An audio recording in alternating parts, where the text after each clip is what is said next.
اللہ نے فرمایا کہ جن لوگوں کی زندگی میں اللہ ہے تو وہ جلد باز نہیں ہوتے، مصیبتوں میں صبر کرتے ہیں، خوشیوں میں اللہ کا شکر کرتے ہیں. لیکن جن کی زندگیوں میں اللہ ہے ان کی علامتیں کیا ہیں؟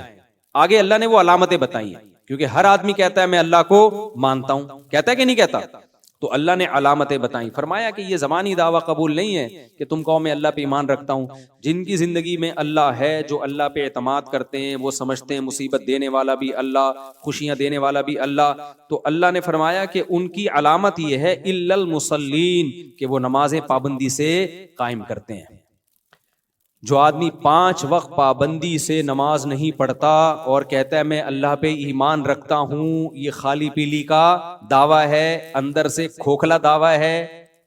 اس دعوے کی اللہ کی نظر میں کوئی حقیقت بولو نہیں ہے. الا المصلین، اللہ کہتے ہیں نماز پڑھے سب سے پہلے. جب اللہ کو مانتا ہے، مجھے بتاؤ تھانے سے ایس ایچ او صاحب کا میسج آ جا بھائی تیرا بلاوا آیا ہے. اگر آپ کو پتہ ہی نہ ہو کہ تھانے سے بلایا، ویسے ہی کوئی بندہ چلتے ہوئے کہہ رہا ہے یار تجھے صاحب بلا رہے ہیں، آپ بولے گا جا بے تیرے نوکر ہیں ہم جو صاحب بلا رہے ہیں. لیکن پتہ چل جائے وہ تصویر دکھائی ہے ایس ایچ او صاحب ہے، انہوں نے بلایا ہے، جاؤ گے کہ نہیں جاؤ گے؟ بولتے کیوں نہیں بھائی، ویسے تو نہیں لگ رہا، لیکن جب بلائے گا نا کوئی تو بغیر پوچھے جاؤ گے. ایک دفعہ ایک تھانے سے فون آیا ایس ایچ او صاحب کا، انہوں نے بولا آپ ذرا ملاقات کرنا چاہتا ہوں، بہت پرانی بات ہے. میں نے کہا ٹھیک ہے حضرت بتا دیں کب آ جاؤں. کہہ رہے ہیں یار وہ بس ملنا ہے آپ سے، آپ آ جائیں. میں نے کہا آپ آنا پڑے گا ورنہ آپ موبائل بھیج دو گے اٹھا کے لے جاؤ گے، کیا خیال ہے؟ تمیز سے آ جاتے ہیں. اچھا ہے، خیر وہ ایسا کوئی مسئلہ تھا نہیں. تو مولانا تھانوی رحمہ اللہ تعالیٰ کے پاس جب کوئی انگریز کی حکومت کی طرف سے کوئی نوٹس آتا نا کہ کورٹ میں آ جائیں تو وہ چلے جاتے. کسی نے کہا کافروں کی حکومت ہے، آپ ایک نوٹس پہ عدالت پہنچ جاتے. انہوں نے کہا حکومت تو ہے نا، چاہے کافروں کی ہو مسلمانوں کی، تمیز سے نہیں گئے تو کیا کریں گے؟ اٹھا کے لے جائیں گے. تو بہتر نہیں عزت کے ساتھ چلے جاؤ.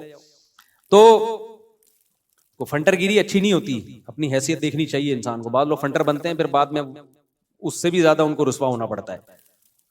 اب دیکھو جب کسی بڑے کی طرف سے دعوت آئے، ڈی ایس پی نے بلایا، ایس ایس پی نے بلایا، فلانے کرنل نے بلایا، فلانے نے بلایا، بادشاہ نے بلایا، وزیر اعظم نے بلایا، سعودی عرب میں بادشاہ سلامت نے کسی کو بلایا، فلاں کو میرے پاس لے کر آؤ. اگر آپ کو یقین نہیں ہے نا کہ فلاں نے بلایا ہے تو آپ انکار کر دو گے. آپ بولو گے مذاق کر رہا ہے. آپ کیا بولو گے؟ ابے مذاق کر رہا ہے، مجھے کیوں بلائے گا بادشاہ، مجھے کیوں بلائے گا شہزادہ، مجھے کیوں بلائے گا ایس ایس پی. لیکن اگر آپ کو یقین ہے نا کہ اس نے بلایا ہے تو آپ اس کی دعوت کو ٹھکرا سکتے ہو کیا؟ بولو ٹھکراؤ گے بشرطے کے محلے سے بھاگنے کا پروگرام ہو، اگلی فلائٹ سے ملک چھوڑنے کا پروگرام ہو، کبھی بھی نہیں ٹھکراؤ گے. تو اللہ کہتے ہیں جو مجھے مانتا ہے نا، جب میری طرف سے ندا لگتی ہے حی علی الصلاۃ، آؤ کس کی طرف؟ نماز کی طرف. اور اس کو یقین ہے کہ یہ صدا کون لگا رہا ہے؟ مؤذن اللہ کے حکم پہ. کافر کہتا ہے اللہ کی طرف سے صدا یہ ہے ہی نہیں، یہ مسلمانوں کا اپنا کلچر ہے اذان. ہم کیا کہتے ہیں یہ صدا کس کی طرف سے ہے؟ بولتے کیوں نہیں بھائی، یہ اللہ کی طرف سے ہے بھائی. مؤذن تو ایک اپنی ڈیوٹی پوری کر رہا ہے. نبی صلی اللہ علیہ وسلم نے جب حضرت بلال کو اذان سکھائی ہے نا، تو یہ اذان نبی کو کس نے سکھائی ہے؟ اللہ نے. حضرت عمر کو بھی خواب آیا، زید ابن ارقم کو بھی خواب آیا. جب مسلمانوں نے طے کیا نا بھائی ہم 5 وقت، اللہ نے نماز فرض کی 5 ٹائم، تو مسلمان آ جاتے تھے 5 ٹائم پہ. تو صحابہ کے درمیان مشورہ ہوا، نبی صلی اللہ علیہ وسلم نے مشورہ کیا ہم لوگوں کو بتائیں کیسے کہ جماعت کا ٹائم ہو رہا ہے. پہلے گھڑیاں تو تھی نہیں بھائی، کوئی ایسا طریقہ ہونا چاہیے ہم لوگوں کو بتائیں تاکہ لوگ اس ٹائم پہ آ جائیں. تو اعلان کیا ہو؟ تو کسی نے کہا بھائی عیسائی لوگ جیسے وہ بجاتے ہیں، کوئی سائرن بجاتے ہیں، گھنٹی بجاتے ہیں، کچھ ہندوؤں کے مندروں میں گھنٹیاں بجتی ہیں تو ہم بھی ایسا کریں گے. اللہ کو یہ بات پسند نہیں تھی. اللہ اس امت مسلمہ کو ایک اعزاز دینا چاہتے تھے. کتنا بڑا اعزاز کہ اس امت مسلمہ کے ذریعے فضاؤں میں گھنٹیاں نہ گونجیں، اللہ اکبر کی تکبیریں گونجیں. پوری دنیا میں کہیں نہ کہیں ہر وقت اللہ اکبر کا نعرہ بھی لگ رہا ہے، اشہد ان لا الہ الا اللہ کا نعرہ بھی لگ رہا ہے، اشہد ان محمد رسول اللہ صلی اللہ علیہ وسلم کا نعرہ بھی. پیغمبر کی رسالت کی صدائیں بھی پوری دنیا میں ہر وقت گونج رہی ہیں، فجر میں بھی، ظہر میں بھی، عصر میں بھی، مغرب میں بھی، عشاء میں بھی. اللہ کی کبریائی، اللہ کی توحید بھی. اللہ یہ چاہتے تھے اس امت مسلمہ کو اعزاز دینا. تو اللہ نے حضرت عمر کو بھی خواب دکھایا, حضرت زید ابن ارقم کو بھی. یہ دونوں نبی کی خدمت میں گئے, بتایا, آپ نے فرمایا, حدیث کا مفہوم بیان کر رہا ہوں, یہ کس کی طرف سے ہے؟ اللہ کی طرف سے. اللہ ہمیں بتا رہا ہے کہ نماز کے لیے جب تم نے لوگوں کو بلانا ہے, گھنٹیاں نہیں بجانی اور نہ سائرن بجانے ہیں, تم نے کیا کرنا ہے؟ صدائیں بلند کرنی ہے, اللہ اکبر اللہ اکبر. اتنی سی نماز ہے, اس کی دعوت کتنی بڑی ہے آپ دیکھو. دیکھو مجھے ایک بات بتاؤ, جب بھی دنیا میں کوئی کام ہوتا ہے نا, ایک دفعہ اگر ہو تو اس کے اعلان کی ضرورت ہوتی ہے. جو کام 5 ٹائم بار بار ہونا ہے تو ہر بار اعلان کی ضرورت ہوتی ہے. یار آپ اسکول کو دیکھ لو نا, یا آپ آفس میں جب جاتے ہو تو آفس میں آپ کو بتا دیا جاتا ہے روزانہ 9 بجے آپ نے آنا ہے. گورنمنٹ کا آفس ہے تو اس میں بتا دیا جائے گا رات شام 2:30 بجے آپ نے یہاں صبح پہنچنا ہے. گورنمنٹ میں صبح 2:30 بجے بجتے ہیں گورنمنٹ کے اداروں میں, تو آپ نے صبح کتنے بجے پہنچنا ہے؟ یہاں پہ 9 بجے پہنچنا ہے. ایک دفعہ بتا دیں گے نا بھائی اب خود آ جایا کرو, یہ نہیں کہ ہم بھونبو لے کے تمہارے گھر میں پہنچا کریں گے 9 بجے گئے آ جا بھائی. بار بار ضرورت ہوتی ہے بتانے کی نا. تو اللہ میاں نے بھی بتا دیا بھائی فجر کا یہ ٹائم ہے, ظہر کا سورج ڈھل جائے گا تو ٹائم ہے, عصر جب ہر چیز کا سایہ 1 مثل اور یا 2 مثل جو علماء کا اختلاف ہے, اور پھر مغرب غروب آفتاب کے بعد عشاء جب شفق غائب ہو جائے تو بس کافی تھا. ہر بار اعلان کیا جا رہا ہے اللہ کی طرف سے, اللہ اکبر اللہ اکبر. دنیا بڑی نہیں ہے, بڑا کون ہے؟ اللہ سب سے بڑا ہے. کیونکہ جب اذان ہوتی ہے تو ہمیں دنیا اپنی طرف کھینچتی ہے. ڈرامہ, فلم, کاروبار, ملازمت, جاب, کسٹمر, یہ سب چیزیں کیا کر رہی ہوتی ہیں؟ بولو, کھینچ رہی ہوتی ہیں. مؤذن کو کہہ دیا اللہ نے کہ ان کو بتا دو یہ چیزیں بڑی نہیں ہیں, بڑا کون ہے؟ اللہ. یہ بالکل ایسے ہی ہے جو ایس ایچ او والی مثال, ایک طرف ایس ایچ او بلا رہا ہے, ایک طرف گلی کا چپڑاسی بلا رہا ہے. آپ کہہ رہے ہیں میں چپڑاسی کی دعوت پہ جاؤں گا, اگلا بولے گا بیٹا چپڑاسی چھوٹا ہے, تھانے دار کیا ہے؟ بڑا ہے, وہاں چلا جا ورنہ وہ نہیں چھوڑے گا تجھے, اس کو بعد میں نمٹا لینا. کہتے ہیں کہ نہیں کہتے؟ بھائی تجھے تیرا باپ بلا رہا ہے, ادھر چلا جا. تو باپ کی دعوت کو ٹھکرا رہا ہے اور ماموں کی دعوت پہ جا رہا ہے, تو بیوقوف ہے یا نہیں ہے؟ باپ پہلے ہے, باقی سب کون ہے؟ بعد میں. تو اللہ تعالیٰ بھی قرآن میں کہتے ہیں کہ اذان کے ذریعے یہ کہلوایا اللہ اکبر, اللہ سب سے بڑا ہے. یہ بتا دیا کہ اب اس کے آرڈر کے آگے بیوی, بچے, باپ, ماں, کاروبار, بزنس, جاب, ملازمت سب کیا ہیں؟ چھوٹے ہیں, بہت چھوٹے ہیں. کس قدر موٹیویشن ہے. پھر ایک بار نہیں 4 بار. پھر میں گواہی دیتا ہوں اللہ کے سوا کوئی عبادت کے لائق نہیں ہے. جب نہیں ہے تو کس کی عبادت کی جائے گی؟ کس کو مانا جائے گا؟ اللہ کو. اور ہم جو یہ کہہ رہے ہیں شیطان وسوسہ دل میں ڈال سکتا ہے, بھائی ہو سکتا ہے یہ مسلمانوں نے خود سے عبادت کا ایک طریقہ ایجاد کر لیا ہو سکتا ہے خود سے کسی مولوی صاحب نے فتویٰ دے دیا ہو کہ اللہ اکبر کہہ کے لوگوں کو بلایا کرو. نہ ہم گواہی دیتے ہیں اشہد ان محمد رسول اللہ, میں گواہی دیتا ہوں کہ محمد صلی اللہ علیہ وسلم اللہ کے رسول. تو جو پیغمبر ہیں انہوں نے یہ دعوت ہمیں سکھائی ہے, تو یہ پیغمبر کی دعوت نہیں ہے. میسنجر کا کام اپنا پیغام پہنچانا نہیں ہوتا, میسنجر کا کام اس کا پیغام جس کے وہ میسنجر ہیں. تو محمد صلی اللہ علیہ وسلم اللہ کے میسنجر ہیں, لہذا یہ آپ کا اپنا پیغام نہیں ہے, یہ کس کا پیغام ہے؟ اللہ کا ہے. اللہ کہہ رہے حی علی الصلاۃ, کتنی زبردست دعوت ہے. تو نبی کی رسالت کا اعتراف کر کے اصل میں کیا بتانا ہے کہ یہ اذان نبی کا پیغام نہیں ہے, یہ اذان اصل میں کس کا پیغام ہے؟ اللہ کا پیغام ہے. لہذا آگے جب حی علی الصلاۃ کی دعوت ہوگی, آؤ نماز کی طرف, تو یہ مؤذن کی یا پیغمبر کی دعوت نہیں ہے, ان کی بھی ہے لیکن اصل کس کی ہے؟ وہ تو نقل کرنے والے ہیں, اصل یہ اللہ کہہ رہے ہیں حی علی الصلاۃ. ہم کیوں نہیں آتے نماز کے لیے؟ اس لیے کہ ہم سمجھتے ہیں مؤذن صاحب کہہ رہے ہیں. جب اذان ہو رہی ہے تو کہتے ہیں مؤذن کہہ رہے اللہ اکبر اللہ اکبر, مؤذن اذان دے رہا ہے. حی علی الصلاۃ کہہ رہا ہے, مؤذن کہتے ہیں یار مؤذن صاحب کو چونکہ تنخواہ ملتی ہے لہذا اس نے تو ٹائم پہ کیا کہنا ہے؟ حی علی الصلاۃ ہی کہنا ہے. 2 دفعہ حی علی الصلاۃ کہنا ہے, 1 دفعہ بھی کہے گا تو تنخواہ کیا ہو جائے گی؟ ابے کوئی حی علی الصلاۃ 1 دفعہ کہہ کے نکل لے پتلی گلی سے, اس کو مؤذن کو پوری تنخواہ ملے گی؟ مجھے لگ رہا ہے آپ لوگ کی سمجھ میں آ نہیں رہا بھیا. مؤذن 1 دفعہ بھی ایک لفظ بھی چھوڑ دے تنخواہ پوری ملے گی اس کو؟ نہیں ملے گی. لوگ پکڑ کے ماریں گے اذان تو پوری دے. تو ہم یہ سمجھ رہے ہوتے ہیں یہ حی علی الصلاۃ, آؤ نماز کی طرف, یہ اعلان مؤذن کر رہا ہے. میرے بھائی یہ ہماری غلط فہمی ہے, مؤذن نہیں کر رہا. یہ کون کر رہا ہے اعلان؟ یہ اللہ کہہ رہے حی علی الصلاۃ, حی علی الفلاح. ہاں مؤذن کا مقام بلند ہے اس لیے کہ وہ اللہ نے جو اس کے ذمہ ڈیوٹی لگائی وہ اس ڈیوٹی کو پوری کر رہا ہے. اس لیے جب بھی کہیں جنگلوں میں نماز پڑھا کرو نا تو خود اذان دینے کی کوشش کیا کرو. نبی صلی اللہ علیہ وسلم نے فرمایا کہ سب سے اونچی گردن قیامت کے دن مؤذن کی ہوگی. یہ کنایہ ہے عزت سے، کیونکہ وہ 5 ٹائم اللہ کا اعلان فضاؤں میں بلند کرتا ہے. ہمارے حضرت کے ایک شاگرد تھے، شاگرد تو نہیں مرید تھے، وہ PIA میں بہت بڑے آفیسر تھے، بہت بڑے آفیسر، سینئر ترین آفیسر تھے وہ.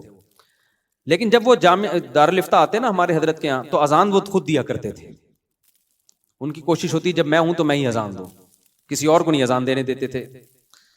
تو کمال ان کا یہ نہیں تھا کہ اذان دیتے تھے، کمال یہ تھا کہ جب کوئی ان سے ملتا کہ آپ کیا کرتے ہیں تو کہتے تھے میں مفتی رشید احمد صاحب کے ہاں مؤذن ہوں. وہ اپنے اس عہدے کا نہیں بتاتے تھے کہ میں PIA میں اتنا بڑا آفیسر. بھائی پوچھتے ہیں آپ کیا ہو، کہتے ہیں میں کیا ہوں بھائی، میں مؤذن ہوں. کہتے ہیں یار اتنا پڑھا لکھا آدمی انگلش ٹھش ٹھش بولتا ہے اور ایسا گیٹ اپ سے بھی لگتا ہے کوئی بڑا آدمی ہے، کھاتا پیتا، اور کام کیا کر رہی ہے مؤذن. وجہ کیا تھی؟ وہ کہتے تھے بھائی قیامت کے دن میرا مؤذن ہونا یہ میرے لیے زیادہ بڑا اعزاز ہوگا، PIA کا آفیسر ہونا زیادہ بڑا اعزاز نہیں ہوگا.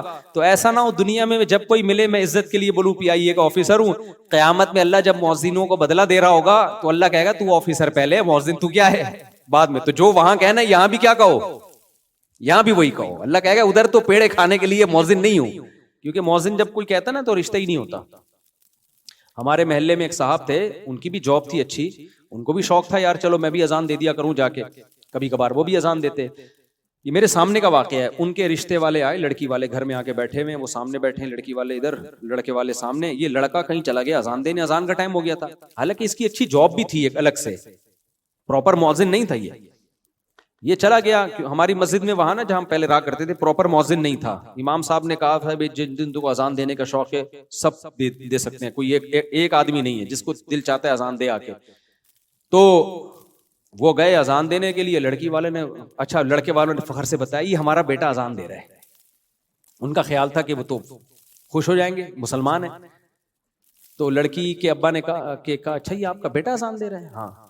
ہم نے نہیں کرنی بھائی، یہاں پہ ہم مولویوں سے شادی نہیں کرتے، تو ہم مولویوں کو نہیں دیتے اپنی بیٹی. وہ رشتہ ہی توڑ کے چلے گا. یار ابے بھائی تو اس کو ملو تو صحیح، تم دیکھو تو صحیح، اس کو نہیں بس اذان کیوں دے رہا ہے یہ تو مولانا نکلا. مجھے ایک جگہ گھر چاہیے تھا کرائے پہ گھر چاہیے تھا. یہ کچھ وقت پرانی بات ہے. تو میں نے کسی کے ذمے لگایا، اسٹیٹ ایجنٹ کے گھر وزٹ کیا، وہ دیکھا بڑا زبردست. تو میں نے اسٹیٹ ایجنٹ سے کہا کہ یار ان لوگ کو بتا دینا میں ایگری ہوں. اسٹیٹ ایجنٹ، وہ کوئی خاتون اس گھر کی مالک تھی، اسٹیٹ ایجنٹ نے ان کو بتایا کہ خاتون ہے، ان سے رابطہ کیا اور کہا کہ یہ مفتی صاحب ہیں، وہ گھر لینا چاہتے ہیں. تو اس خاتون نے ان کو آڈیو بھیجی، وہ آڈیو اس نے مجھے بھیج دی. خاتون مفتیوں کو ہم نے گھر نہیں دینا ہے. مطلب کوئی نارمل قسم کے لوگ لے کر آؤ، مفتیوں کو ہم نے گھر، ایسا تنزیہ. ابھی بھی وہ آڈیو میں سنا سکتا ہوں، ابھی میرے موبائل میں پڑی ہوئی ہے اس خاتون کی آڈیو آپ، لیکن وہ سمجھ جائے گی کہ میری بات ہو رہی ہے اس لیے میں سنا نہیں رہا. وہ میں نے واٹس ایپ پہ سنبھال کے رکھی ہوئی ہے.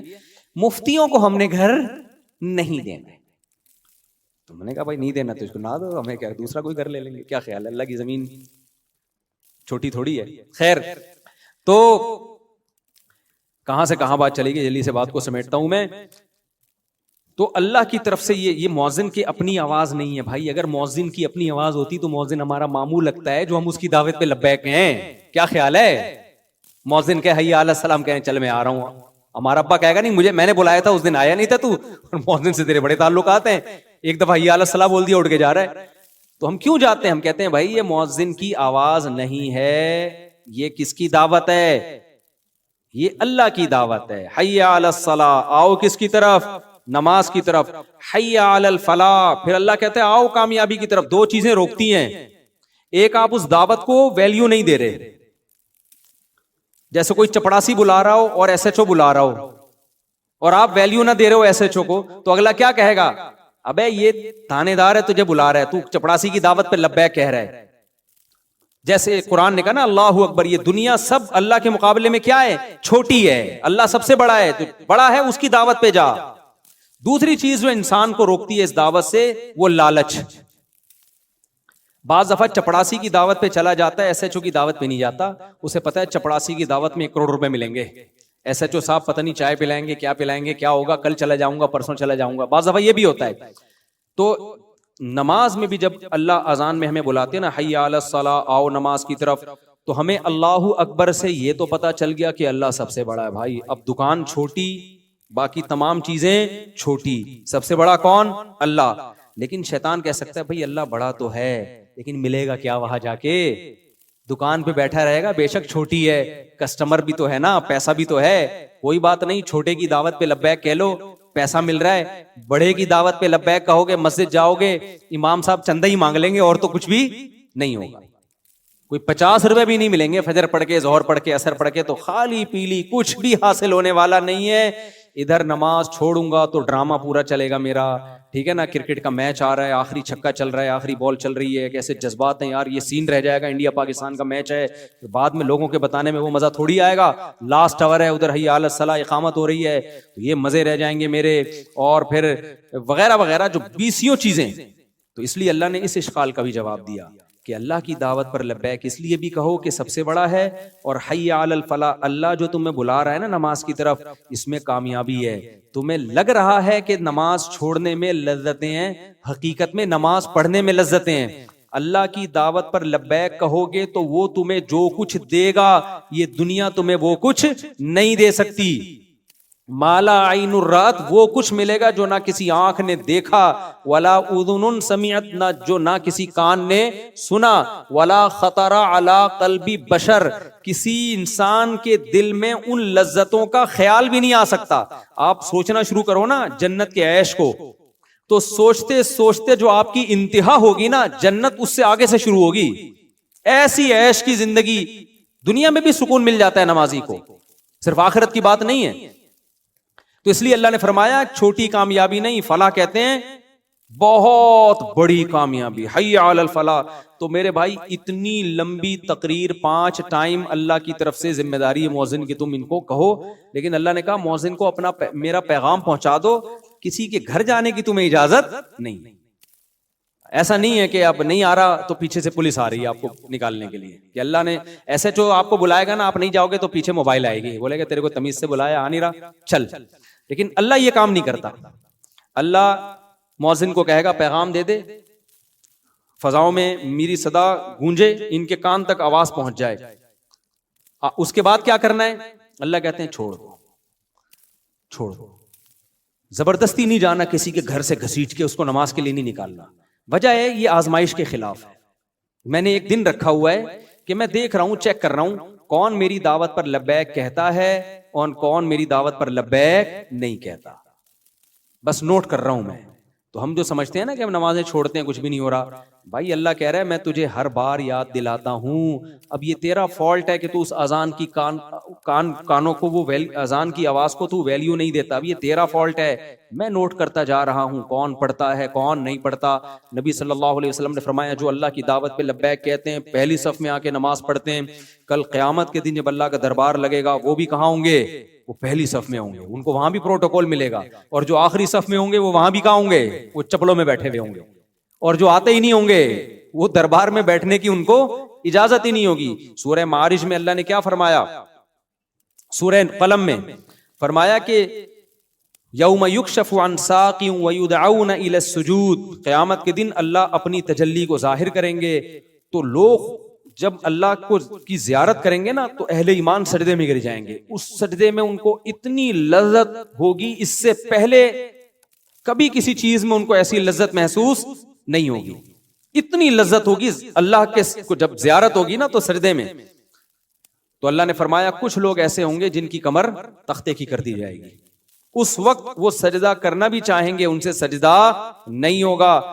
یہ کون لوگ ہوں گے؟ فرمایا کہ یہ وہ لوگ ہیں جن کو دنیا میں سجدے کے لیے بلایا جاتا تھا, وَهُمْ يَسْتَكْبِرُونَ, یہ تکبر کرتے تھے, کہتے تھے ہمارے پاس ٹائم بولو نہیں, کہتے تھے یہ تو مولویوں کا کام ہے جو فارغ ہیں, یہ تو فضول لوگوں کا کام ہے, جو بالکل فارغ لوگوں کا کام ہے, ہم تو بھائی بزی لوگ ہیں, ہم یہ تھوڑی کہ 5 ٹائم اٹھک بیٹھک کرتے رہے مسجدوں میں جا کے. تو اللہ کہیں گے کہ ان کی کمر تختے کی کر دی جائے گی, ان کو سجدے کی توفیق نہیں ملے گی, کیونکہ دنیا میں جب سجدے کے لیے بلایا جاتا تھا یہ تکبر کیا کرتے تھے. آج یہ سجدہ کرنا چاہیں گے لیکن اللہ ان کو سجدے کی توفیق اللہ ان سے چھین لے گا. تو اس لیے اللہ نے کیا فرمایا کہ ایمان والے کی سب سے پہلی علامت کیا ہوتی ہے؟ نماز. سمجھتے ہو کہ نہیں سمجھتے؟ تو اس لیے اپنے آپ کو نماز کا پابند بناؤ. الا المصلین الذین هم علی صلاتهم دائمون. بس یہ آیت کر کے اپنے بیان کو ختم کرتا ہوں. اللہ نے یہ بھی فرمایا کہ نماز پڑھتے نہیں ہیں, نہ اتنا کافی نہیں ہے, کیونکہ ہر مسلمان کبھی نہ کبھی پڑھ لیتا ہے نماز. اگر ایسا ہوتا نا نماز پڑھنے پہ اللہ راضی ہو جاتا تو سارے مسلمانوں سے اللہ راضی ہوتا. میں نے ایسے بھی پوستی دیکھے ہیں جو کچھ نہ عید کے دن آ ہی جاتے ہیں اٹھ کے. کیا خیال ہے بھائی؟ اور ایسے بھی پوستی دیکھے ہیں کہ عید کے دن نہیں ہوگا تو چلو زندگی میں ایک آدھ دفعہ کہتے ہیں چلو یار کیا جا رہا ہے. تو پڑھنے پر نہیں ہے. فرمایا ہم علی صلاتہم دائمون, پابندی کرتے ہیں, دوام. نہ سفر میں نماز چھوٹتی ہے, نہ حضر میں نماز چھوٹتی ہے, نہ شادی بیاہ میں نماز چھوٹتی ہے, نہ میتوں میں نماز چھوٹتی ہے, نہ بارشوں میں نماز چھوٹتی ہے, نہ قحط میں نماز چھوٹتی ہے, نہ حضر میں نماز چھوٹتی ہے, نہ صحت میں نماز چھوٹتی ہے, نہ بیماری میں نماز چھوٹتی ہے, نہ خوشیوں میں, نہ غموں میں, نہ جہاز میں, نہ ٹرین میں, نہ بس میں, نہ کشتیوں میں. آج اچھے نمازیوں کو دیکھا ہے جہاز میں پوستیوں کی طرح پڑے ہوئے ہوں گے. ابے لمبا سفر ہے, کہہ رہے ہیں یار اب جہاز میں کیسے پڑھیں بھائی, جہاز میں کیسے پڑھیں بھائی. اللہ نے حکم دیا کھڑے ہو کے نہیں پڑھ سکتے, بیٹھ کے نہیں پڑھ سکتے, لیٹ کے. اگر نماز قضا کرنے کی اسلام میں کوئی گنجائش ہوتی تو میدان جنگ میں گھوڑے کی پشت پہ جب گھمسان کی جنگ ہو رہی ہوتی اس وقت اللہ کہتا کیا کرو, چھوڑ دو. وہاں اجازت نہیں دی ہے تو آپ ماموں کی شادی میں جا رہے ہو بس میں بیٹھ کے, اس میں کہاں سے اجازت مل گئی کہ بس میں سفر ہو رہا ہے ہمارا؟ نہیں آ رہی میرا خیال ہے بات سمجھ میں. تو اس لیے میرے بھائی یہ آپشنل نہیں ہے نماز, یہ کیا ہے, ضروری. ہماری مسجد میں ایئر کنڈیشن بھی نہیں ہے. اس پورے علاقے میں نا سب سے غریب مسجد ہماری ہے. لوگ کہتے ہیں مفتی صاحب تو کروڑوں روپے چندہ کرتے ہیں. اگر کروڑوں چندہ ہوتا تو ہماری مسجد کا یہ حال نہ ہوتا. باتیں کرنے پر گورنمنٹ کی طرف سے کوئی پابندی نہیں ہے. لوگ پھینکتے رہتے ہیں اس مولوی کو دیکھو امریکہ جا رہا ہے, فلاں جا رہا ہے, فلاں جا رہا ہے, بہت پیسہ آ رہا ہوگا. تو آ رہا ہوتا تو یہ حال ہوتا. آپ کہہ سکتے ہو گھروں میں لگا رہا ہوگا مولوی, گھر جا کے بھی دیکھ لو ہمارے, میرے گھر میں اے سی نہیں ہے ابھی تک. خیر اس کی ایک اور حکمت بھی ہے, وہ لگوا دوں گا میں.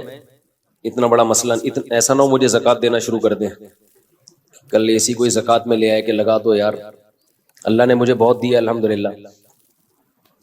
اصل میں مجھے 4 جگہ لگانا ہے. مسئلہ یہ ہے کہ ہر چیز مجھے 4 سے ضرب دینی پڑتی ہے, اور پھر لگا دیں گے کوئی اتنا اللہ نے بہت دیا ہے, پھر اس کے بل اس کو کنٹرول کرنا ممکن نہیں ہے. پھر وہ 4 گنا اے سی کا مطلب ڈبل سے ڈبل. اللہ نے اتنا دیا ہے وہ بھی ہو جائے گا. لیکن ایک اور حکمت بھی ہے, وہ میں کیوں بتاؤں آپ کو, ساری باتیں کیا میں بتا دوں؟ میں چاہتا ہوں تھوڑا سا مشقتوں کا عادی رہے انسان. میں خود بھی رات گرمی میں ہی سویا ہوں. حالانکہ ہمارا جو مہمان خانہ ہے نا جہاں مہمانوں کو ٹھہراتے ہیں وہاں اے سی میں نے لگایا ہوا ہے, ایئر کنڈیشن, لیکن میں خود گرمی میں سوتا ہوں. کیوں اپنے آپ کو چھوئی موئی بنا رہے ہو؟ زیادہ چھوئی موئی نہ بناؤ اپنے آپ. اللہ نے مجھے اتنا دیا, جو ظاہر ہے 4 گھروں کو چلا رہا ہو تو کیا وہ اے سی میں نہیں سو سکتا؟ تو دفتر میں ہم نے لگایا ہے مہمان خانہ جہاں لوگوں کو ہم ٹھہراتے ہیں, جو کوئی بہت دور سے آ جائے, کوئی قریبی رشتے دار آ جائے تو اس کے لیے لگایا ہوا ہے. لیکن میں خود اس میں نہیں سوتا. سو سکتا ہوں میں اس لیے کہ اللہ نے گرمی کا موسم جو دیا ہے نا وہ گرمی لگانے کے لیے دیا ہے, گرمی سے بھاگنے کے لیے بولو نہیں دیا. سردیاں جو اللہ نے دی ہیں سردی لگانے کے لیے دی ہیں, سردیوں سے بھاگنے کے لیے نہیں دی ہیں. تو خدا کا واسطہ اتنے چھوئی موئی مت بنو, انسان کے بچے بنو. بہت زیادہ چھوئی موئی بن چکی ہے. ابھی جو دیکھو حاجیوں کی اتنی ساری اموات ہوئی ہیں,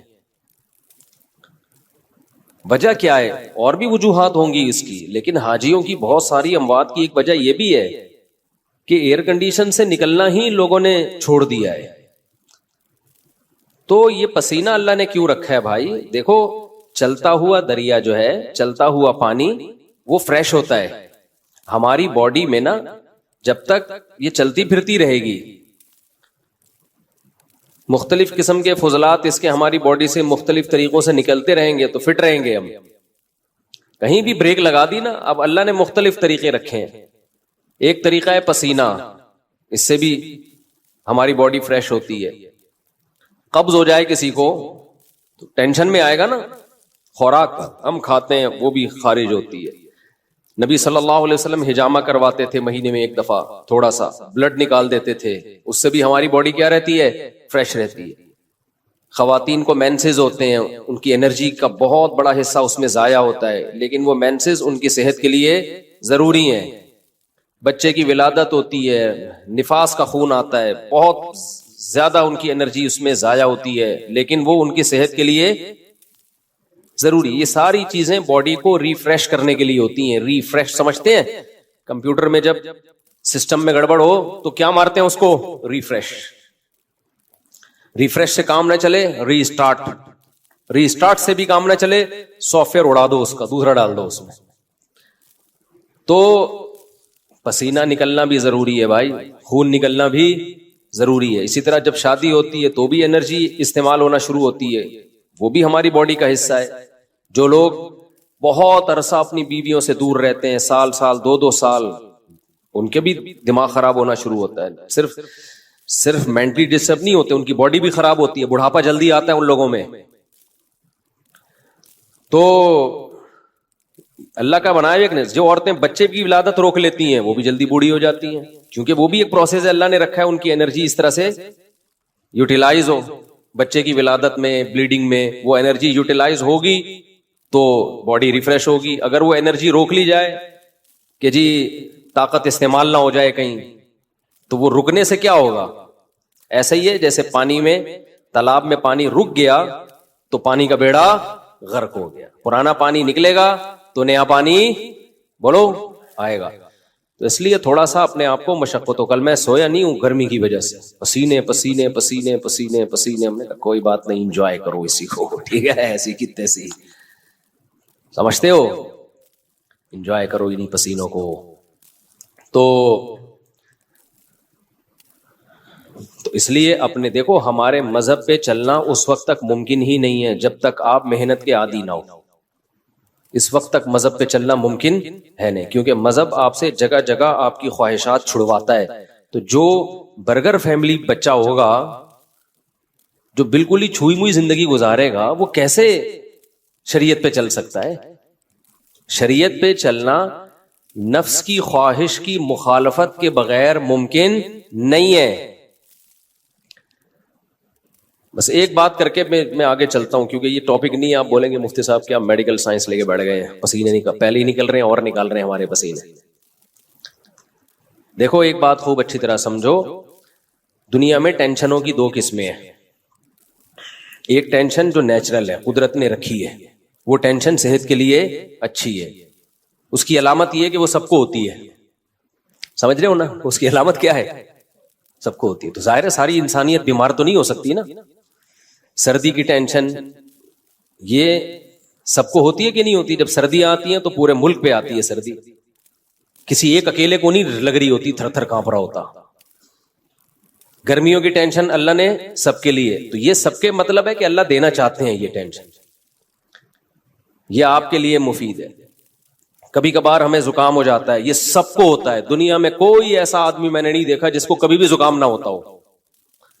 اب یہ چھوٹی سی بیماری جو ہے یہ ہے ٹینشن، لیکن یہ سب کو ہوتی ہے. اسی وجہ سے بہت بڑے ڈاکٹر ہیں آغا خان ہاسپٹل کے، میری ان سے گپ شپ ہوئی، انہوں نے کہا کہ جو ہیلتھ کے اور صحت کے معیارات ہیں نا، ان میں نزلہ زکام کھانسی کو شامل نہیں کیا جاتا. یعنی کھانسنے والا نزلے والا آدمی بھی صحت مند ہی ہے. ہاں ایسا نہ ہو کہ کھانستا ہی آ رہا ہو بچپن سے، یعنی کبھی کبھار کھانسی زکام نزلہ، اس سے کیا ہوتا ہے؟ یہ وہ ٹینشنیں ہیں جو آپ کو بڑی ٹینشنوں سے بچا لیتی ہیں، آپ کا امیون سسٹم بوسٹ کر دیتی ہیں. تو ان چیزوں میں پریشان ہونا. اسی طرح بچے جب پیدا ہوتے ہیں، بچہ چیخ چیخ کے روتا ہے، گلا پھاڑ پھاڑ کے، ہاں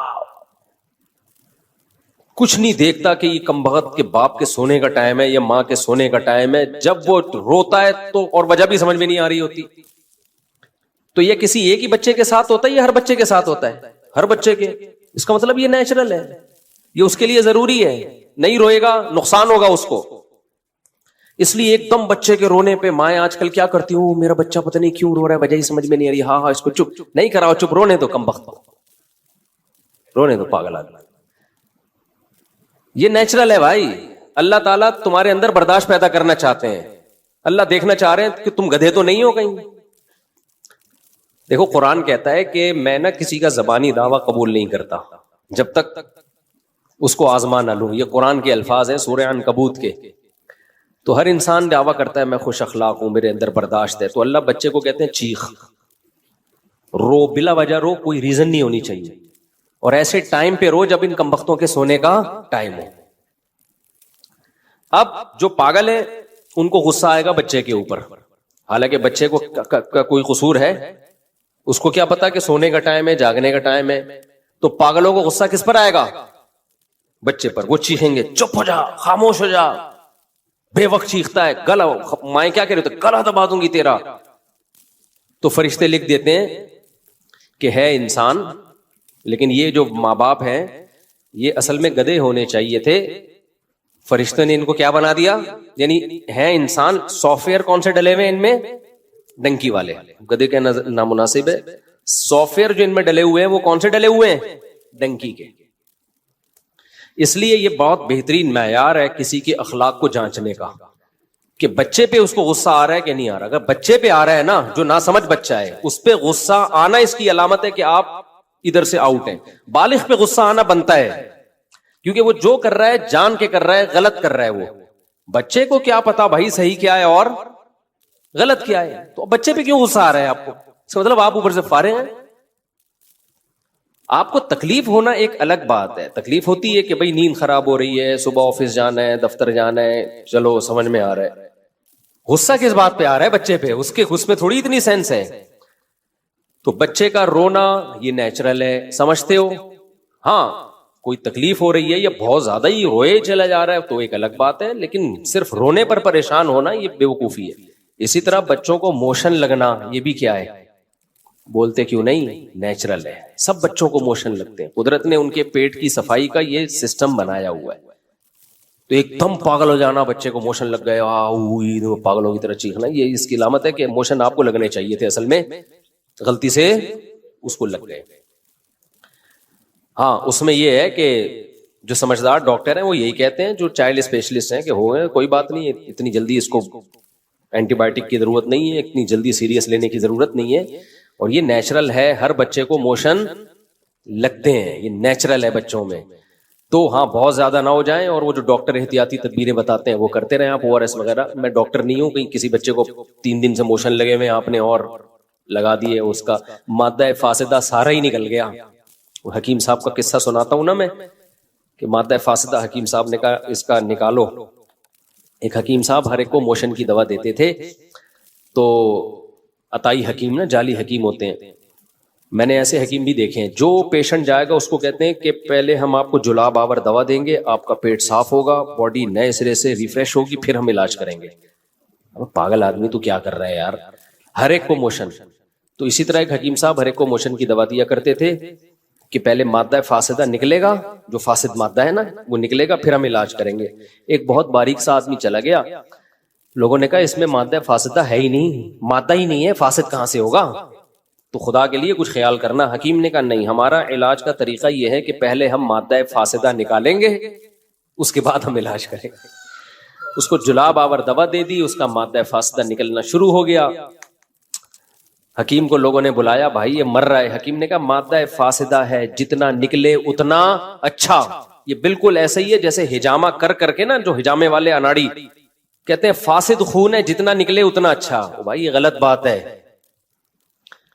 یہ ہجامہ والے بھی ایسے ہی کھینچ کھینچ کے خون نکال رہے ہیں, اور اس پہ سنت کا لیبل لگا دیتے ہیں, پھر اتنا خون نکال دیتے ہیں. جب ان سے بولو کیا کر رہے ہو, کہہ رہے ہیں یہ فاسد خون ہے, فاسد خون ہے. او بھائی جان خون ہے, یہ بلڈ ہے, یہ وہی بلڈ ہے جو رگوں میں دوڑ رہا ہے. چکر آئیں گے, آدمی مر جائے گا, اتنا زیادہ نہیں کرو. جو کیا یار یہ ایک مستقل ٹاپک ہے. ہر شخص پاکستان میں ہر فیلڈ میں ماہر ہے, اور جب تک کسی چیز میں پورا غلو نہیں ہوتا نا اس وقت تک منجن بکتا نہیں ہے. ہجامہ والوں کو دیکھ لو, ہر بیماری کا علاج کس میں بتایا ہوا ہے؟ ہجامہ میں. آپ بتاؤ, لوگ آپ پر اعتماد کریں نہ کریں ان کا ہیڈک ہے, اس پہ لیبل لگا دیتے ہیں قرآن و سنت کا, تو اسلام کو بدنام کر رہے ہو آپ. ہر چیز ہجامہ, ہر جگہ. بھائی ایسا ہی اگر ہوتا تو یہ ڈاکٹر پاگل ہیں. بڑی بڑی یونیورسٹیاں بنی ہوئی ہیں, پورا میڈیکل سائنس کا ایک علم ہے, صدیوں سے لوگ اس میں ترقی کرتے کرتے آج ایک عروج پہ پہنچے ہیں, وہ سارے منجن بیچ رہے ہیں.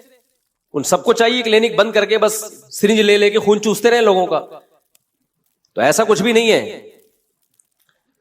تو ایک میں ہر طبقے سے ملتا ہوں, تو جتنے پھینکو پاکستان میں قسم اٹھا کے کہہ سکتا ہوں, جتنے پھینکو آپ کو پاکستان میں ملیں گے, پوری دنیا میں اتنے بڑے بڑے پھینکو کہیں بھی نہیں ہے. خیر کیا کریں اب, کہاں وہ مادہ فاسدہ نکال کے پھر ہم بیان شروع کرتے ہیں. تو وہ حکیم نے کو لوگوں نے کہا کہ حکیم صاحب مادہ فاسدہ نکل رہا ہے, مر رہا ہے. انہوں نے کہا مادہ فاسدہ ہے, جتنا نکلے اتنا اچھا. بالآخر اس کا انتقال ہو گیا, قبر میں دفنا دیا. لوگ حکیم کی کلینک پر آئے, اس کے مطب پہ آئے, کیا ہوا ہے بھائی, یہ تو مر گیا. حکیم نے کہا شکر کرو مادہ فاسدہ نکال کے مرا ہے, ساتھ لے کے نہیں گیا قبر میں, فریش ہو کے گیا. بالکل کوئی باڈی کے اندر گندگی بولو بالکل صاف ستھرا, نیٹ کلین.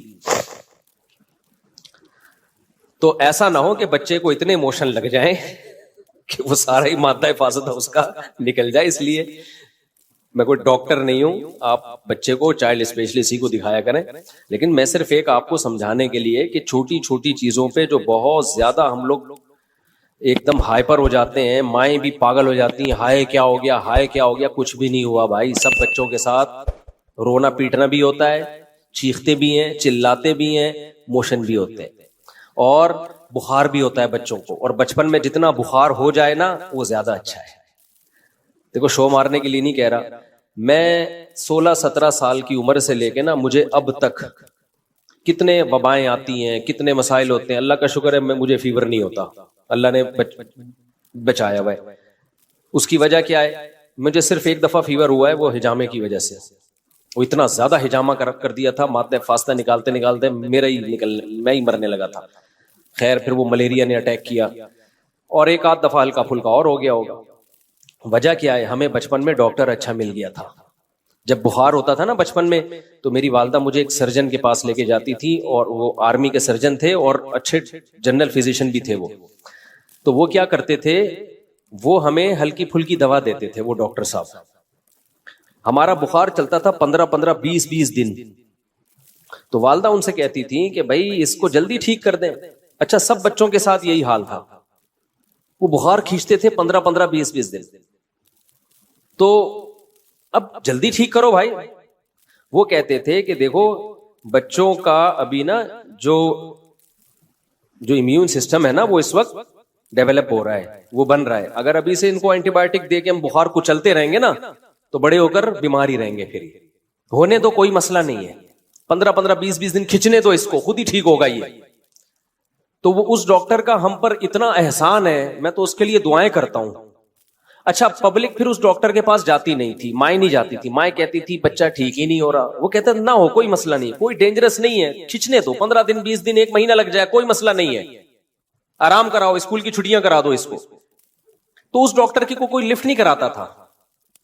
ان کے بارے میں مشہور تھا کہ یار ان کے پاس جا کے بندہ ٹھیک نہیں ہوتا. تو ایک اور ڈاکٹر تھے, پھر لوگ ان کے پاس لے جاتے تھے مائیں. ہماری اماں نہیں لے کر گئی ہمیں. ہماری اماں نے کہا بھائی ٹھیک ہے یہی کھلاتے رہو ہلکا ہلکا. وہ ایک بس لال سا سیرپ دے دیتے تھے, پیناڈول ٹائپ کا ہوتا تھا میرا خیال ہے. تو جو پڑوس میں ایک اور ڈاکٹر تھے وہ بیٹھے ہوتے تھے انجیکشن لے کے نا, ہیوی اینٹی بایوٹک لے کے. ادھر گیا ٹھک بندہ ٹھیک, سمجھ رہے ہیں نا. تو لوگ کہتے تھے یار یہ بندہ ہے ٹھیک, یہ ڈاکٹر کیا ہے, یہ صحیح ڈاکٹر ہے, اس کے پاس جاؤ 2 دن میں بندہ باقاعدہ دوڑنے لگتا ہے. تو یہ خیانت ہے ڈاکٹروں کی. ڈاکٹروں میں بھی دونوں طرح کے ڈاکٹر ہوتے ہیں, اچھے بھی اور برے بھی. اب جو نوٹ چھاپنے کی جس کو فکر ہوگی اس کو اس کی کوئی فکر نہیں ہے کہ یار میں جو اس اتنے سے بچے کو اتنی ہیوی اینٹی بایوٹک دے رہا ہوں اس کے ریزلٹ کیا نکلیں گے. کئی بعض دفعہ تو اینٹی بایوٹک ضروری ہوتی ہیں, تو یہ فیصلہ آپ نہ کریں یا میرے بیان سے فیصلہ نہ کریں کہ کھلانی ہے کہ نہیں, یہ ڈاکٹر ہی فیصلہ کرے گا. لیکن ڈاکٹروں میں بھی یہ بات دیکھنی چاہیے کہ کون سا ڈاکٹر لالچی ہے اور کون سا آپ کی صحت کے ساتھ بولو مخلص.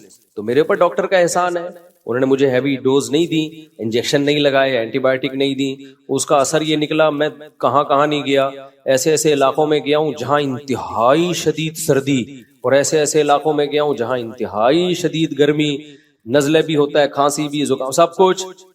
اس کی نوبت بہت کم آتی ہے کہ بستر پہ لیٹ جاؤ. اب آنا شروع ہو جائے بیان کے بعد تو ایک الگ بات ہے, وہ تو اللہ کی مرضی. کیا خیال ہے؟ تو میں جو اصل بات آپ سے کر رہا ہوں یہ بھی ہمارے مذہب کا حصہ ہے. اپنی باڈی کو بہت زیادہ چھوئی موئی بولو مت بناؤ. پتا ہے کچھ ٹینشنیں ایسی ہیں کہ وہ ٹینشنیں اٹھانا آپ کو آپ کی ٹینشن ختم کرنے کا ذریعہ بنتا ہے, اور کچھ ٹینشنیں ایسی ہیں کہ ان سے جان چھڑانا ٹینشن کا ذریعہ بنے گا. ایک چرسی, وہ چرس نہیں پیتا, خوشی ہوتی ہے یہ ٹینشن ہوگی اس کو جب چرس نہیں ملے گی, ٹینشن. لیکن اگر وہ یہ ٹینشن اٹھا لے گا تو ہمیشہ کی ٹینشن سے جان چھوٹے گی کہ نہیں چھوٹے گی؟ کیا خیال ہے بھائی؟ جو سگریٹ پینے کی ٹینشن, سگریٹ پینے کا عادی ہے, وہ جب سگریٹ نہیں پیے گا تو خوشی ہوگی یا ٹینشن ہوگی؟ ٹینشن ہوگی. لیکن یہ ٹینشن چند دن اٹھا لے تو یہ بہت بڑی ٹینشنوں سے اس کو نجات دے دے, خرچہ بچ جائے گا اس کا. اور وہ جو اس کی سگریٹ نہ ملنے پر طبیعت خراب ہوتی تھی وہ طبیعت خراب ہونا بند. سگریٹ پینے کے بعد جو اس کو سکون ملتا تھا وہ سگریٹ پیے بغیر ہی ملنا شروع ہو جائے گا. کیا خیال ہے بھائی؟ تو جو سکون کے پیچھے بھاگتے ہیں نا ان کو سکون کے علاوہ سب کچھ ملتا ہے.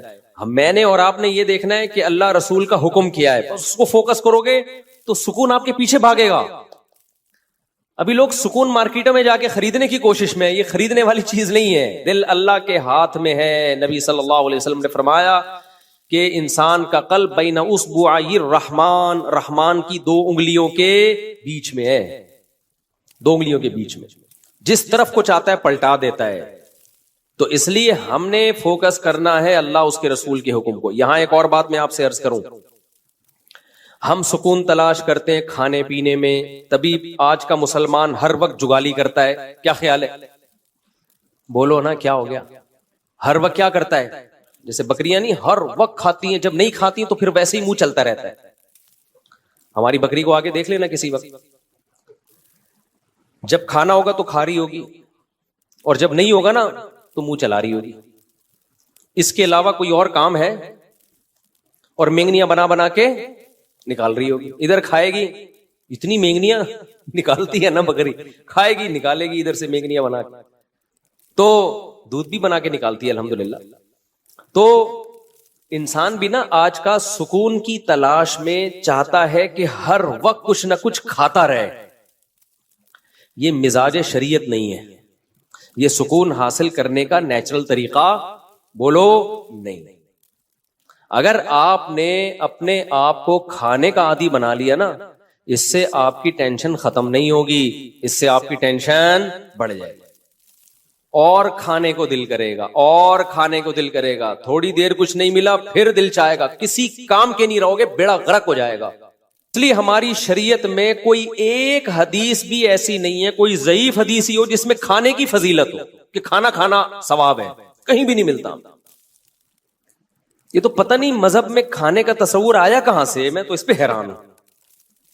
کوئی ایک بھی مثال نہیں ملتی ہمیں اس کی. اور میٹھا کھانا تو ہے ہی نہیں. ایک تو ہم لوگوں نے جرم یہ کیا کہ کھانا اسلام کے کھاتے میں ڈال دیا, تبھی جتنے مذہبی لوگ ہیں ان میں میجورٹی آپ کو کھانے پینے والی نظر آئے گی. کیوں؟ اس لیے کہ مذہب میں کھانے پینے کی رسومات ہم نے بڑھا دی. تیجے کا کھانا, 40ویں کا کھانا, پھر محرم کا حلیم, یہ سارے مذہبی کھانے ہیں نا. بھائی جان کیا ہو گیا؟ دیکھو محرم کا حلیم, پھر 40واں بھی ہوتا ہے کو محرم کا, پھر ربیع الاول آیا, وہ تو فرسٹ ربیع الاول سے لے کے بلکہ ربیع الاول سے پہلے سے ہی کھانے شروع ہو جاتے ہیں, اور چلتے ہیں ربیع الاول کے اینڈ کے بعد, یعنی ربیع الثانی تک بھی چلتے ہیں. وہ پھوڑنے پھاڑنے کا ہی مہینہ کہلایا جاتا ہے. کھاتے رہو دیگیں, بریانی, مٹھائیاں. ابھی کوئی صاحب کے بیٹا پیدا ہوا, مٹھائی لے کر آ گئے ہمارے لیے, اللہ ان کے برکت دے ماشاءاللہ. مٹھائیوں کا رواج ختم کرو. سمجھتے ہو یہ مٹھائی جو ہے ہمارے مذہب سے میچ نہیں. ہمارے مذہب سے پتہ ہے کیا چیز میچ کرتی ہے؟ گوشت, جس سے وزن نہیں بڑھتا. ہمارے نبی نے بچہ پیدا ہونے پر مٹھائی کا حکم دیا یا بکرا کاٹنے کا حکم دیا ہے؟ بولتے کیوں نہیں؟ گوشت. تو ہمارے نبی تو ہمیں گوشت خور بنانا چاہتے ہیں جس سے وزن بڑھتا نہیں ہے, اور ہم کیا کرتے ہیں؟ ہر خوشی پہ کیا کر رہے ہوتے ہیں؟ مٹھائی. تو ہم لوگوں کو لڈو بنانا چاہتے ہیں. کیا خیال ہے بھائی؟ ہم لوگوں کو کیا بنانا چاہ رہے ہیں؟ لڈو. 3 میٹھے ہیں جو شریعت میں جس کی فضیلت ہے. ایک انجیر ہے جس کا اللہ نے قرآن میں بڑا زبردست ذکر کیا. انجیر میں جس ٹائپ کا گلوکوز ہوتا ہے وہ ایک الگ ٹائپ کا ہے جو ڈاکٹر اس کو الگ نام دیتے ہیں. دوسرا ہے شہد, اس میں بھی ڈیفرنٹ ٹائپ کا گلوکوز ہوتا ہے. اور تیسری چیز ہے کھجور, اس میں دونوں طرح کا گلوکوز ہوتا ہے. تو اس کے علاوہ تو ہمیں نہیں ملتا کوئی. ادھر سے آپ صلی اللہ علیہ وسلم نے کوئی جلیبی کبھی کھائی ہو, یا کبھی آپ صلی اللہ علیہ وسلم نے برفی کھائی ہو, مٹھائیوں کے نام ہیں ہی نہیں. کھا لیں آپ, ہم بھی کبھی کبھار کھا لیتے ہیں. اس پہ مذہب کا لیبل بولو. یہ میرا بیان جو ہے نا, آپ کہیں گے مفتی صاحب کس ٹائپ کا بیان لے کے بیٹھ گئے ہو آپ. یہ میں وہ باتیں آپ کے سامنے کر رہا ہوں جو ہماری سوسائٹی کی نیڈ ہیں. دیکھو اسلام کی خوراکوں پہ اگر غور کرو گے نا تو پتا چلے گا کہ اسلام آپ کو ایکٹیو بنانا چاہتا ہے, اسلام آپ کو سست نہیں بنانا چاہتا. ہمارے جو دیندار حضرات ہیں یا مسلم قوم ہے, ان کی خوراکیں ایسی ہیں کہ یہ کمبخت چست ہو ہی نہیں سکتے. تو جو چست نہیں ہو سکتا وہ مذہب پہ کیسے عمل کر سکتا ہے؟ نہیں آ رہی میرا خیال ہے بات. مذہب میں نا سستی منع ہے. نبی صلی اللہ علیہ وسلم نے فرمایا اللہم انی اعوذ بک من الجبن ومن الکسل, اے اللہ بزدلی سے بھی تیری پناہ مانگتا ہوں اور سستی سے بھی تیری پناہ مانگتا ہوں. اسلام ایک پورا پیکج ہے. اگر سستی سے نبی نے پناہ مانگی ہے, سستی کو کی حوصلہ شکنی کی ہے, تو یہ ہو سکتا تھا اسلام آپ کو خوراکیں وہ کھلائے جو آپ کو کولیسٹرول کا ڈبہ بنا دیں, سست بنا دیں, اور پھر چستی کی ترغیبیں دے. اس کا مطلب دیکھو, ایک ڈاکٹر ورک شاپ کروا رہا ہو اور آپ کو ایکٹیو رہنے کے طریقے بتا رہا ہو, اور پھر ہر ایک کے سامنے رسگلے کے ڈبے لا کے رکھ دیے ہوں, تو آپ کہیں گے ڈاکٹر صاحب آپ کی باتوں میں اور آپ کے ایٹیٹیوڈ میں تضاد ہے, یہ دونوں آپس میں ملتی نہیں. اور آسان مثال, ایک ڈاکٹر آپ کو کینسر کے خلاف موٹیویٹ کر رہا ہو, سمجھا رہا ہو کینسر بہت خطرناک ہے, کینسر سے دور بھاگو, کینسر سگریٹ سے ہوتا ہے, کینسر موٹاپے سے ہوتا ہے, کینسر فلانی چیز سے ہوتا ہے, کینسر ڈمکانی چیز سے ہوتا ہے. اس کے بعد پھر سٹا لگا رہا ہے بیٹھ کے, اور آپ کا ایک ڈبہ آپ کو بھی پکڑا ہے گولڈ لیف, یہ لیجیے کیٹو کنگ سائز فلٹر. ہمارے دور میں یہی ایڈ آتے تھے, اب پتہ نہیں کیا آ رہے ہیں, یہ کھائی. آپ بولو گے ڈاکٹر صاحب وہ کیا تقریر تھی وہ جو آپ گھنٹوں سے کر رہے تھے؟ تو ڈاکٹر کیا, اصل میں مجھے لیکچر کے پیسے ملتے ہیں تو لیکچر تو میں نے دینا ہے بھائی, اس لیکچر کے تو مجھے پیسے ملتے ہیں تو وہ تو میں نے دینا تھا, تو اس لیے باقی اب یہ ہمارا آپس کا معاملہ ہے, ہم سگریٹ پیتے ہیں کہ نہیں پیتے. تو آپ بولو گے ٹھیک ہے, پھر آپ ایک ایز اے لیکچرار بہت ایک اچھے ہیں, آپ ایز اے موٹیویشنل اسپیکر آپ کی 2 ٹکے کی حیثیت نہیں ہے, آپ تو لوگوں کو ڈی موٹیویٹ کر رہے ہیں. تو آپ مجھے ایک بات بتاؤ, ہمارے نبی صلی اللہ علیہ وسلم اگر خوراکیں ہمیں وہ بتاتے جو ہمیں سست بنائیں اور ترغیب ہمیں چست رہنے کی دیتے, تو کیا آپ اللہ کے پیغمبر ہوتے؟ بولتے کیوں نہیں, پھر ہوتے اللہ کے پیغمبر؟ پھر نہیں ہوتے. آپ کو پتا ہے یہ جو کھانا پینا ہے نا, یہ ہمارے مذہب کا بہت اہم ٹاپک ہے, یہ ہلکا نہیں ہے. نماز روزہ تو ہے ہی, اسلام کے 5 ارکان وہ تو ہیں ہی, لیکن نماز روزے پر آنے کے لیے اور اپنی زندگی میں شریعت کو لانے کے لیے اور بھی کچھ پیکج دیے پیغمبر صلی اللہ علیہ وسلم نے. جب تک ان پیکجز کو ہم اختیار نہیں کریں گے, اسلام پہ چلنا ہمارے لیے ممکن نہیں ہوگا. اس کی مثال میں آپ کو دیتا ہوں. اسلام میں بے جا غصہ, بلا وجہ غصہ, یہ ہر وقت توے پہ بعض لوگ جیسے بیٹھے رہتے ہیں نا غصے میں, یہ اچھی خصلت ہے یا بری خصلت ہے؟ قرآن کہتا ہے والکاظمین الغیظ، نیک لوگ غصے کو کیا کرتے ہیں؟ پیتے ہیں۔ اب ایک طرف اسلام کہہ رہا ہے کہ غصہ بری چیز ہے، کبھی کبھار تو ٹھیک ہے، ضرورت بھی ہوتی ہے، وہ نیچرل بھی ہے، بلا وجہ چھوٹی چھوٹی باتوں پہ ایک دم ناک پہ مکھی بٹھا کے رکھنا ہر وقت، بعض لوگوں کی عادت ایسی ہوتی ہے جیسے ابھی ایک دھماکے سے پھٹ جائیں گے وہ نا، تو یہ بری خصلت ہے۔ کیا خیال ہے؟ تو جب بھی کوئی عالم بزرگ غصے کا علاج کرے، جس کے پاس آپ جاؤ، تو وہ غصے کے دونوں پہلوؤں پہ غور کرے گا کہ ایسا تو نہیں ہے کہ آپ کو غصہ کسی روحانی وجہ سے آ رہا ہو، آپ میں تکبر ہے۔ غصہ جس کو زیادہ آتا ہے نا، دو وجوہات ہوتی ہیں، ایک روحانی وجہ کا مطلب اس میں تکبر ہے، اس کے اندر اس کو یہ غلط فہمی ہو گئی ہے کہ میں بہت نیک ہوں۔ بعض لوگوں کو اپنے بارے میں یہ خوش فہمی ہو جاتی ہے کہ میں بہت نیک ہوں، یہ بہت بڑی بیماری ہے، اور یہ ان لوگوں کو زیادہ ہوتی ہے جو مشہور ہوتے ہیں، جیسے ہم لوگ، جن کے لوگ ہر وقت تعریفیں کرتے رہتے ہیں، مفتی صاحب آپ اتنے اچھے، تو بعض دفعہ آدمی کو اپنے بارے میں وہم ہوتا ہے شاید واقعی میں بہت اچھا ہوں، یہ ہو جاتا ہے، یہ بہت خطرناک بیماری ہے۔ اس کا نقصان یہ ہوتا ہے کہ پھر اگر کوئی آپ سے غلطی ہوتی ہے نا، اور کوئی کہتا ہے آپ سے یہ غلطی ہوئی، تو آدمی کی کھوپڑی گھومتی ہے، وہ کہتا ہے میں کیسے، مجھے تو اتنے لوگ میرے ہاتھ چومتے ہیں، وہ بھی مجھے اچھا کہہ رہا تھا، وہ بھی اچھا کہہ رہا تھا، وہ بھی اچھا، تو یہ میں کیسے؟ بھائی دل چاہ رہا ہے تیرے رکھ کے میں تھپڑ لگاؤں۔ بھائی جتنا بھی اچھا ہو جائے، یہ کسی کتاب میں لکھا ہوا ہے کہ اب آپ سے کوئی غلطی نہیں ہو سکتی، یہ کسی کتاب میں لکھا ہوا ہے؟ لکھا ہوا بھی ہوتا تو وہ کتاب میں غلط لکھا ہوا ہے، اس کا مطلب ہے، ٹھیک ہے نا؟ تو یہ جن لوگوں کو ایسے غصہ آتا ہے نا، یہ روحانی مسئلہ ہے ان کے ساتھ، ان کو اپنے بارے میں بل الانسان علی نفسہ بصیرہ، قرآن کہتے ہیں انسان اپنے بارے میں باخبر ہوتا ہے، اس کو پتا ہوتا ہے میں کتنے پانی میں ہوں، لیکن وہ اپنے بارے میں اپنی رپورٹ کے بجائے دوسروں کی رپورٹوں پہ اعتماد کرتا ہے۔ لوگ کہہ رہے ہیں بھائی بہت اچھا، تو وہ اپنے بارے میں خوش فہمی میں، یہ بہت مسئلہ مذہبی اسکالرز کے ساتھ بھی ہوتا ہے، اور جو بھی اس طرح کے ذرا مشہور لوگ ہوتے ہیں نا، ان کے بگڑنے کے چانس زیادہ ہوتے ہیں، وہ وہم ہو جاتا ہے کہ میں بہت۔ ایک صاحب تھے، انہیں کوئی بوڑھا بھی ذرا سی نصیحت کرتا نا تو وہ بہت غضبناک ہوتے ہیں، یہ بھی نہیں دیکھتے کہ یار بوڑھے کا تو تھوڑا سا یہ عمر میں آپ سے زیادہ ہے، ٹھیک ہے علم میں نہیں ہوگا لیکن عمر کا بھی تو کوئی خیال ہوتا ہے نا۔ ایک نوجوان عالم کو جب کوئی بوڑھا تنبیہ کر رہا ہو تو اس عالم کو اپنے علم کو ایک طرف رکھ لینا چاہیے، اس بوڑھے کے بڑھاپے کا خیال کر لینا چاہیے کہ یار بڑے بزرگ ہیں، چھوڑو ڈانٹ کھا لو تھوڑی دیر کے لیے۔ تو وہ جو ان عالم کو نا بہت زیادہ غصہ آتا تھا، کوئی بھی نصیحت کرے بہت زیادہ غصہ آتا تھا، تو میں بڑا پریشان تھا کہ یار ان مولانا کو ہو کیا گیا ہے، کوئی ذرا سی بات کرتا ہے ایک دم ایسے، اور بات بھی صحیح کر رہا ہوتا ہے وہ۔ تو کسی نے بڑا اچھا تبصرہ کیا، انہوں نے کہا اصل میں ان مولوی صاحب کو اپنے بارے میں یہ وہم ہو گیا ہے کہ میں بہت نیک، بعض دفعہ ہو جاتا ہے انسان ہے، تو یہ وہم دور کرنے کی ضرورت ہے کہ حضرت آپ کو بہت زیادہ نیک نہیں ہے، ایسے ہی ہیں جیسے سب لوگ ہوتے ہیں۔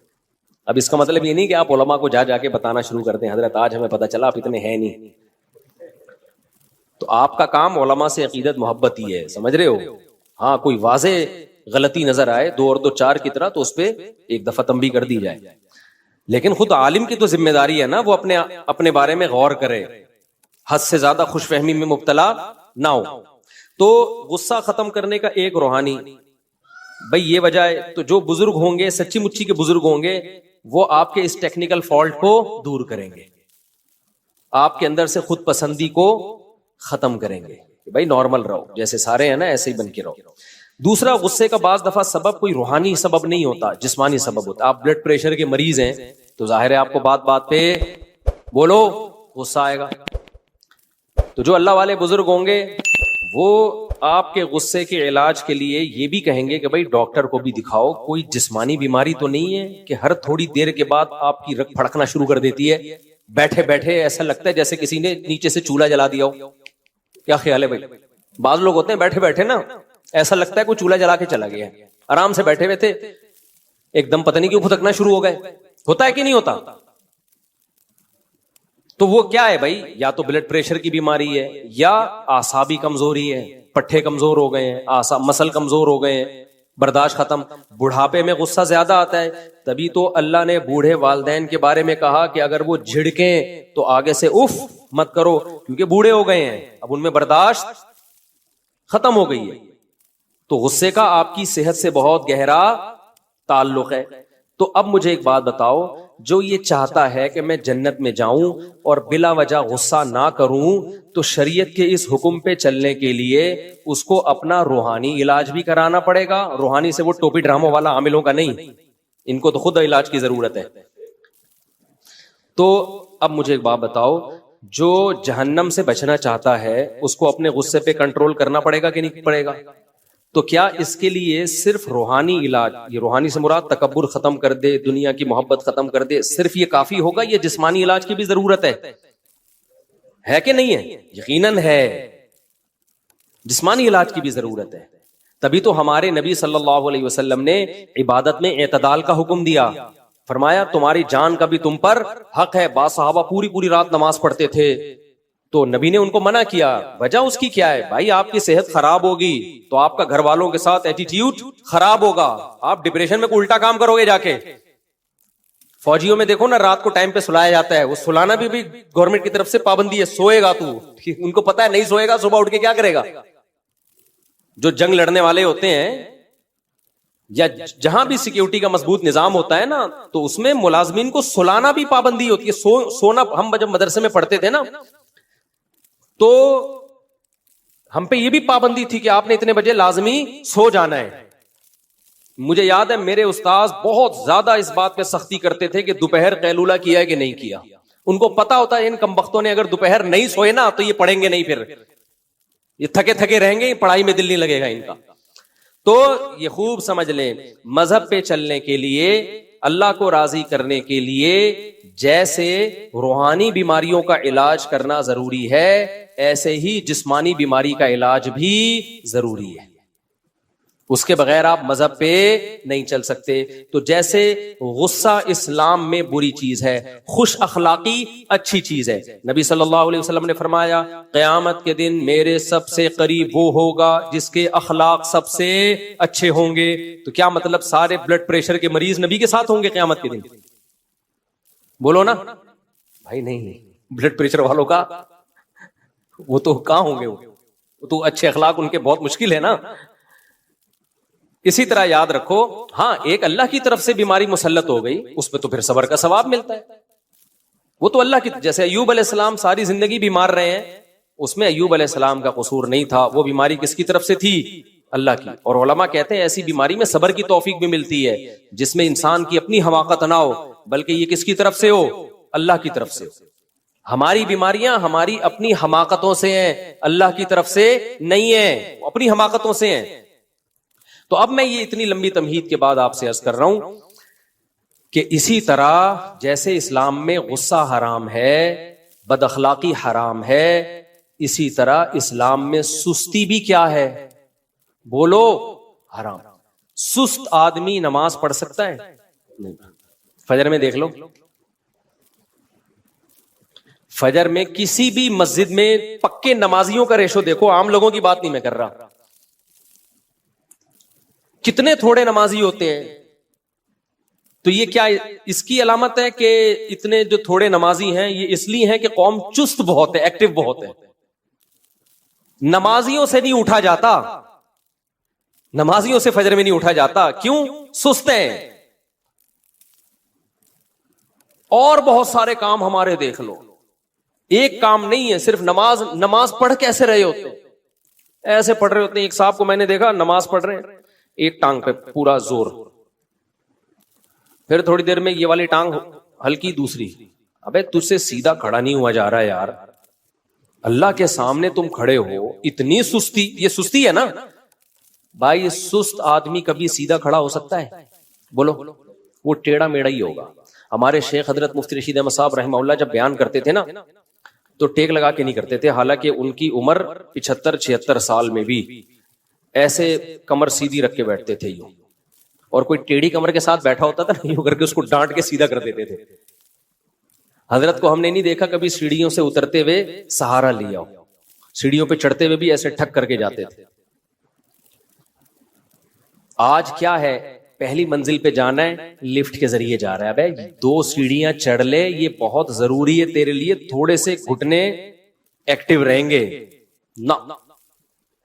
ابھی ایک کارپینٹر کو میں نے اپنے گارڈ کے ساتھ انڈا موڑ بھیجا. یہ انڈا موڑ یہ جہاں سے یعنی قریب ہی ہے, میرا خیال ہے 0.25 کلومیٹر ہے یہ. وہ کارپینٹر آدھے راستے میں بیٹھ گیا کہ تھوڑا ریسٹ کرنے دو, 0.25 کلومیٹر چلنے کے لیے. کتنا ہے؟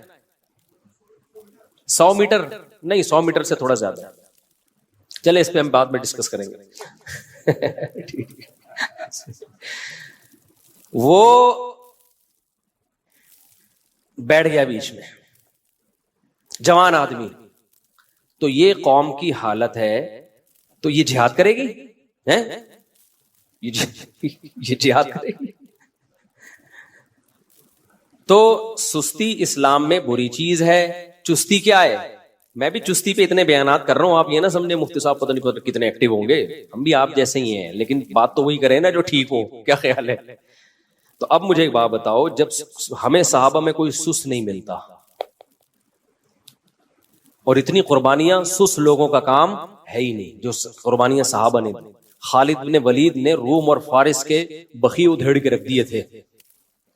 ہمارے مجاہدین جو ماضی میں ہم لوگوں نے دنیا فتح کی ہیں, فرانس تک پہنچ چکی تھی ہماری فوجیں, اور ادھر فتح کرتے کرتے شام, اور ادھر ایسٹ کی طرف انڈونیشیا, ملیشیا, یہ ساری اسلامی سلطنتیں یہ تو بہت پہلے اسلام میں داخل ہو چکی ہیں. کابل تک مسلمان فوجیں حضرت عثمان کے دور میں آ چکی تھیں, وہاں صحابہ کی قبریں ملتی ہیں. ازبکستان, آذربائیجان, یہ سب حضرت عثمان کے دور میں فتح ہو چکا تھا. تو یہ سست لوگوں کا کام ہو سکتا ہے؟